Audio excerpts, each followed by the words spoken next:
আসসালামু আলাইকুম, সবাই কেমন আছেন? ছোলাটা আর আলুটা আমি সিদ্ধ করে নিব। সিদ্ধ করে নিয়েছি, এবার আলুটা ভেঙে ভেঙে নিয়েছি, ছোলাটা রয়েছে এবং পেঁয়াজ আর মরিচ নিয়েছি বাগার দেওয়ার জন্য। এরপরে কড়াইয়ে একটু তেল নিয়ে পেঁয়াজ মরিচটা দিয়ে দিলাম, একটু ভেজে নিচ্ছি। এরপরে সামান্য পরিমাণে আদা রসুন বাটা দিয়ে দিলাম, পরিমাণ মতো লবণ দিয়ে দিচ্ছি, সামান্য হলুদ দিয়ে দিলাম। এবার একটু নাড়াচাড়া করে আমি ছোলাটা দিয়ে দিব।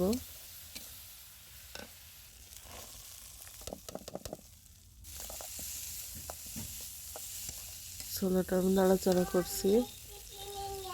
এরপরে সামান্য পরিমাণ পানি দেব, কারণ আগে আমি সিদ্ধ করে নিয়েছি। পরে পানিটা শুকিয়ে গেলে ছোলাটা হয়ে যাবে। মুড়ি দিয়ে মাখায় খাইতে ছোলাটা খুব মজা লাগে। প্রায় হয়ে গেছে, আমি নামিয়ে নেব। দারুণ স্বাদের একটা ছোলা রান্না হয়েছে। ভিডিওটা দেখার জন্য সবাইকে ধন্যবাদ।